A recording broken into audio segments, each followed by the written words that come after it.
doesn't matter really in terms of what we've seen tonight.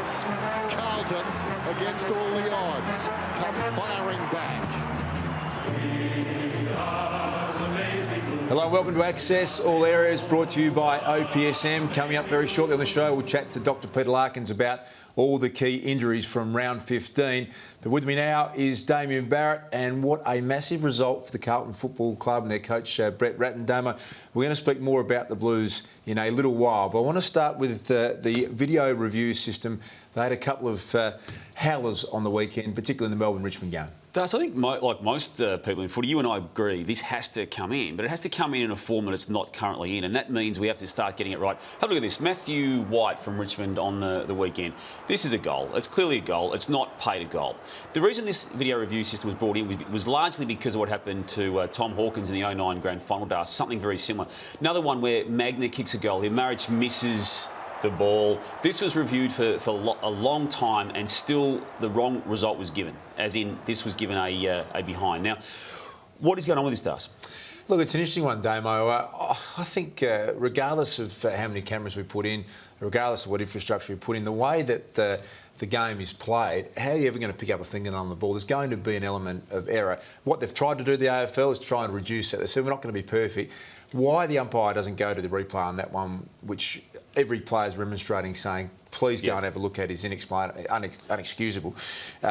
We need some uniformity in how it's done, I think, don't we? For starters, I think there needs to be greater communication between the people off the ground communicating with the umpires to say, hang on, before you let this ball go back in, let's have a look at this one ourselves. There's a simpler solution. I think 2 goal umpires at either end, four goal umpires. Well, I got it wrong on that occasion, Dawes. But if there was 2 there, one stands under one post, one stands under the next post, you don't have to run around, like a clown and look up at the ball upside down. Maybe you reduce it without all the fanfare and the issues. A lot of people tweeting in about it. AFL_AAA, and Damsel has tweeted us, Damo, saying more cameras needed and more angles. It has worked, but needs to be improved further. # Don't ditch it, says Damsel. So he's saying the technology's okay, but more of it, keep it going. Well, for starters, we need cameras on every single goal line at every single match. And to think we could go into this season without that being the starting point, too, it just goes to show this is policy on the run.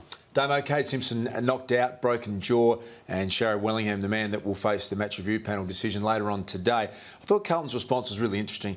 They sent Mitch Robinson straight off the bench. He ran straight for Sharry Wellingham, and I thought he played it really well, because you see him here in the middle of the screen. Yep. There he is, bumps into Wellingham. He chased him. We were both at the game Friday night, Damo. He chased him for the best part of about 3 minutes in his ear. Didn't let up for straight after the incident. Now, normally in the past, I reckon he might have gone over the top Robinson, given away a free kick. He did it really well. Now, the next contest Wellingham goes for is an interesting one. I want to ask you about this. Yeah, it's got to be in your mind. Now, here's Wellingham. This is the very next contest he goes for. Cloke goes back. Doesn't quite go as hard as has Wellingham flinched there? Oh, absolutely. And he'd be the first to admit it. And I think the way that Robinson played it was fantastic. Got inside his head, said, mate, you make sure you keep your eye on the ball as hard as you possibly can. Now, we're hard judges. He's gone back and had a crack at the contest. But when you're feeling great about yourself, you're going, well, you run right through that footy and you take it. And you don't worry about what's coming next. Really interesting play from Carlton. I thought they got it right. It was a bit of a turning point in the game, the way they reacted to it. He's got a fair bit of time on the sidelines to come his way as a result of what will happen today with the match review panel. You spoke to him yesterday on game day? Caught up with him yesterday, and I think they're fantastic, the Collingwood players. They front up regardless of what happened, and it would have been an easy day to stay in bed. Now, we asked him the question about what Mitch Robinson was saying to him when he came on the ground. Now, in fairness to Sharry Wellingham, he was mucking around, but he basically sort of throwaway line and sort of said, not much. Don't think Mitch Robinson's clever enough to come up with anything too special. So question Mitch Robinson's intelligence with a bit of humour attached to it. Well, Mitch Robinson's responded on Twitter today, Damo, I believe. He has, and this is what he said. I wish I had 3 to 4 weeks off. Instead of keeping my eye on the ball, I can finally attend those sledging classes. Good stuff. That's good use of Twitter, Dawes, and don't go down hard on him on that. That's fantastic. It's humorous. Well played, bit of banter, both responded nicely. This time last week, you, I reckon, started a bit of a chain of events here. You said Matthew Kreuzer, to have any form of impact for the remainder of this year, needed to be played 70% in the ruck. He was on Friday night, and they win the game, and he was near best on ground. I think it was maybe by good fortune rather than good design in some ways. Having said that, Warnock went out of the side, and they had to, not my strong point, being humble, and what happened with Hampson going down as well, he had to play. Now, as I said last week, that's his right role on the side. He's not a key forward. And it's funny, isn't it? When you get your confidence up in the middle of the ground playing the role you do, suddenly you go forward, you outmark Jolly. His whole well-being went through the roof. He needs the work. He needs to play more. If it was that obvious to you, and that wasn't the first time you'd said it, why did it take until round 15, at almost crisis point for Carlton, for that move to be made? There's some extenuating circumstances. He's coming back from knee reconstruction. They probably wanted to play him forward. They probably think internally, they know him better than me, that they can turn him into maybe a 30, 40, 50 goal forward. They had other ruck options. They wanted to give them an option. Hasn't quite worked out with Warnock at this stage, so they've gone back to... I mean, they know he's a gun ruckman. I think he just needs, for his confidence of the side's well-being, the opportunity to play there more often. Where had Yaron been for the entirety of that slump? Well, for rounds 1 and 2, he started the season in unbelievable form, and he was right back to it on Friday night, Damo, and as good a player as there was on the ground. How about that skill, evasiveness and speed? He's had a pretty poor month, in fact, probably a poor couple of months leading up to it, but it just shows this is a quality list. When they get everyone playing at the level that they should play, he needs to work on his consistency. You can't play as good as he did on Friday night. All these balls to Betsy, Dawes, they're just perfect, aren't they? He's a genius, and they put a lot of work into trying to stop Chris Yaron. He has to find a way to be at least a 7 out of 10 each week. He can't go back to being a 2 out of 10. More on Twitter, Damo. We asked the question: are the Blues back? And can they make the 8? And Robert has tweeted in. He says 10th. I think it was more Collingwood falling over rather than Carlton getting back on track. Maybe a little bit harsh there. I thought the Pies were performing solidly and got outplayed by Carlton on Friday night. Well, Tony has a different view. He says Carlton looked a different side with Kreuzer in the ruck and tackling hard. They should make the 8 on that form, but who knows if it can continue. That's probably the big question, isn't it? North Melbourne this week. Chris Dawes starts. Collingwood's centre-half forward, out of form all year. 7 goals only. 3 of those goals came in one match. Talk now, and it's becoming more. It's becoming louder. But he needs a rest. Needs a time in the VFL. Should he be given that move? I think Chris Dawes gets a lot of credit, Damo, because from what I understand, he's just an unbelievable person. They love him within the football club. His work rate is through the roof. He does everything you possibly can to try and play well on game day. He's unselfish. He creates space for Forget all that. Cloke. He's just not impacting. He's in really bad form. Yeah. And he's put his hand up, I think, a week ago and said, look, I probably should be dropped, but there is someone to Will fill he be, in your eyes? It's almost time just to maybe go back. But I don't know, good people you're back in. Yeah. At the moment, they've won 10 out of their last 11 games. Their forward line, they're scoring effectively. He does a bullocking role.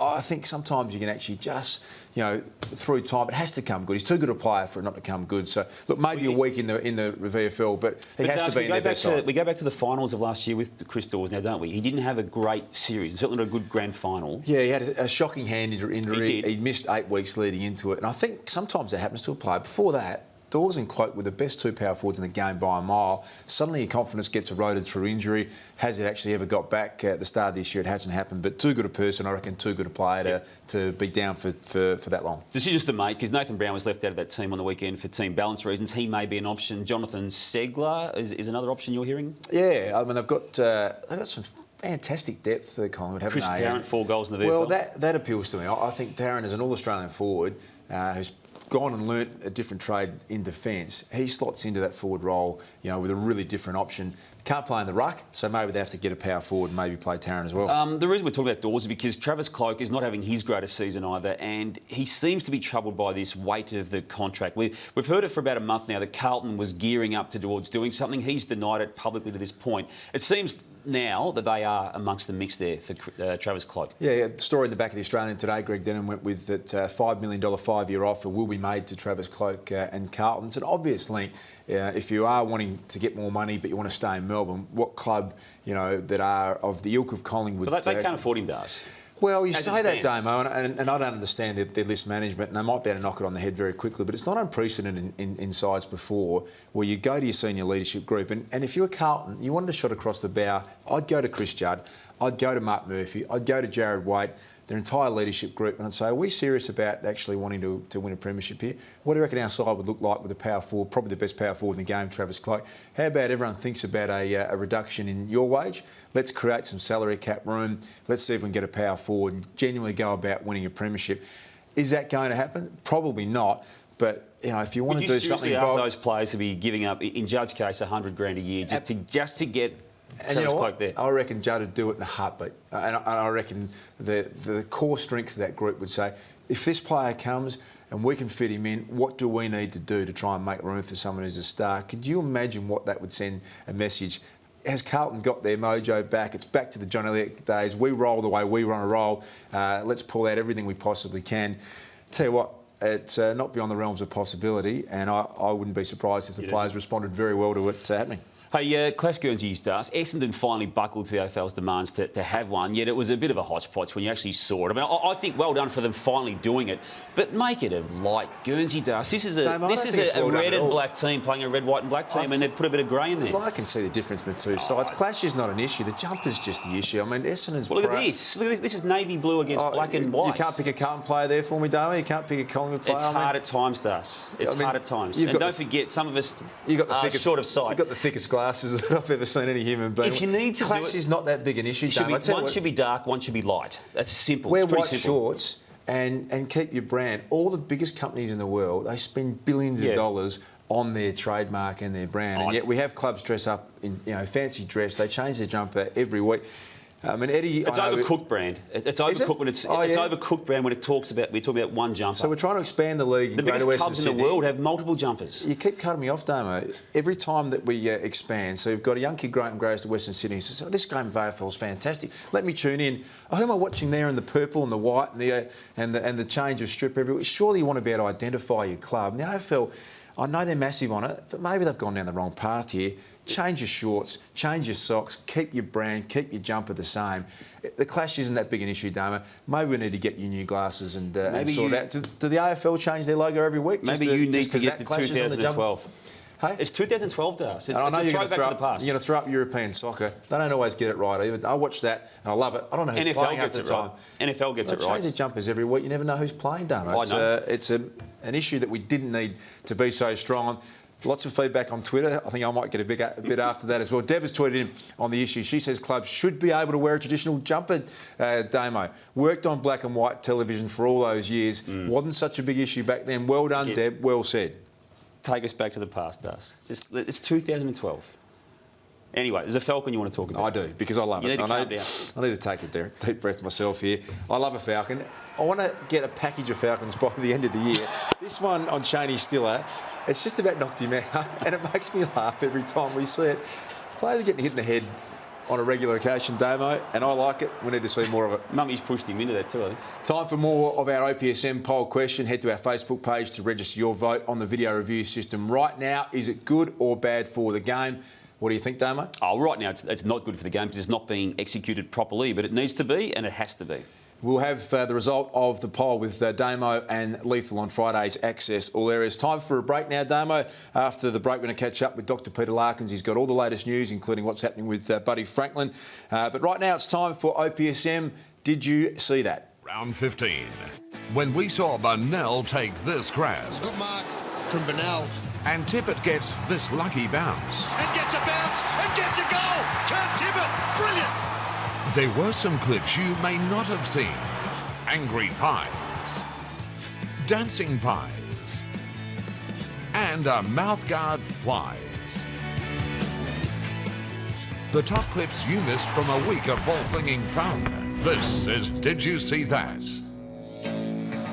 Is this why the pies are a little upset? No, he gives it back to Walker. He kicks the goal. How good was that? Can Kreuzer take a big one forward? You betcha. To Yaron. Now kick the goal, Yaron. Side steps and goes bang. And did they need it? You betcha. Wouldn't that man love to be playing? There is a sucker born every minute. Talk about your clangers.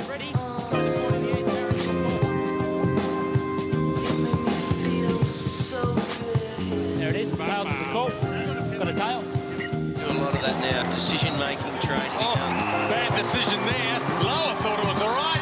And pumps it back over the goal umpire's head.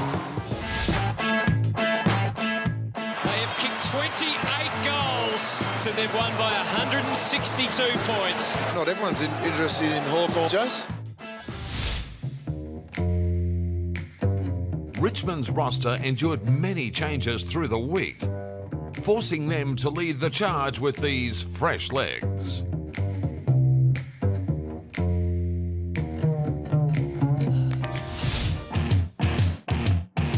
Essendon try to spice their season up with 50 Shades of Grey.